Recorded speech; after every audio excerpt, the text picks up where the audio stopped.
Ice imaging is really about storytelling. Take components from one photograph, another photograph, just merge them together, kind of like a poet would take pieces of the English language and just create a poem. I like to create a poetic image. Well, the ice in ice imaging stands for Image Creator Extraordinaire. It's just taking the medium of digital photography and telling stories with it. It was really kind of interesting how I fell into it.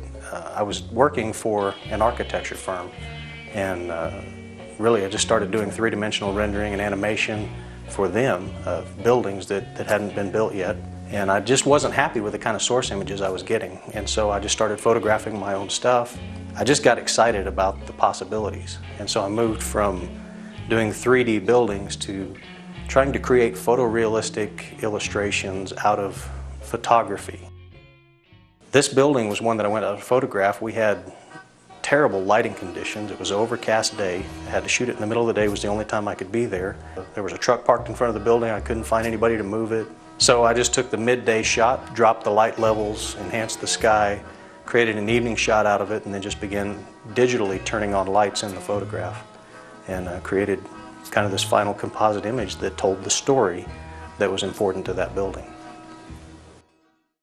Had a great client that just basically gave me free rein to kind of pull out all the stops, do something fun and creative. And so here's Sifu Demond Landry making a really strong moral choice. This is a picture of a giraffe at the zoo. I was standing on the bridge shooting down on the giraffe, and suddenly I realized that the giraffe had a second face on the front of his nose. And so I really think this would be a great shot for billboard. You know, hey buddy, don't look now, but is there a giraffe following me, kind of a thing. Just saw this image of a horse and decided to put eyeballs in it and make another face. This was one where one of my favorite bands in high school was ZZ Top, and one of my favorite songs was Velcro Fly. And this was just a way to illustrate, just kind of tell that story of that song in my own unique, interesting way. Yeah, I get inspired by so many things. I get inspired by music, I get inspired by great stories, I get inspired by other photographers, I get inspired by information that I see in magazines, advertisements.